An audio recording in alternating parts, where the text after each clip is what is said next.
Hi there, my name is Adriana, and today I want to talk with you about the CLT and the CLIL. The CLT is communicative language teaching, that it's an approach that it's focused on communication at its own sex. So the goal of this is not only grammar part or grammar accuracy, but helping the student use English to communicate in real life situations. So I want to share with you some features about this that I have here in my notes, and I'm going to read them.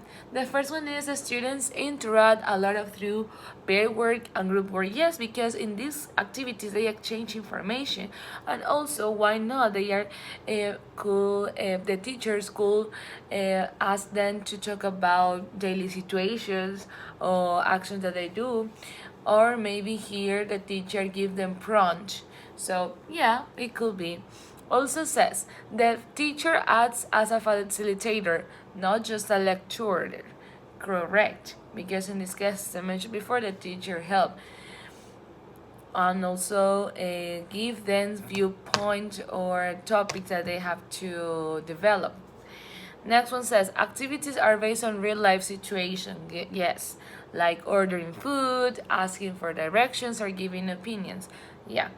And also, the fluency is something more important than perfect grammar, and that it's true because maybe some students are very fluent at the moment to speak, but when they have to write, it could be difficult for them. But fortunately, the CLT it's focused on that, on communicate in a real world with real situations.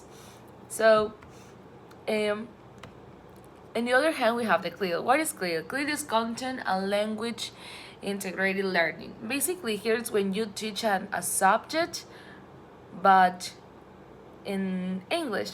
For example, you could use is for a science class, for history class, for math class. You explain your class normally as you usually do, but the thing here that you are going to use the English to communicate the class, to communicate the content that you're going to show, so that is clear.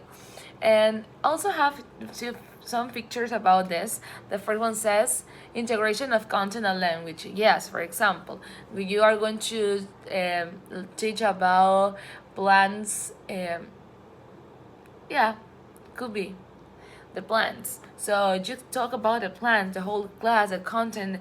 You give characteristics, etc. But the whole class you use the language, in this case English. So another one is focus on vocabulary related to a specific subject. Yes, for example, could be a math class, but you use very specific keywords based on this subject, or that are used on this subject, in this subject. I'm sorry. Also, we have development of thinking skills, of course, because here the student have to produce, have to think. So that is true. And another feature is use a visual aids or scaffolding to support understanding, and that it's true. Here the teacher help the students or give them to support. They do not do this alone, because of course some cases they cannot produce because it's the first time, or maybe they don't handle the language yet, but the teacher always gives them support. So yeah, basically scaffold them. And that is something that I wanted to share with you. What is CLIL and what is C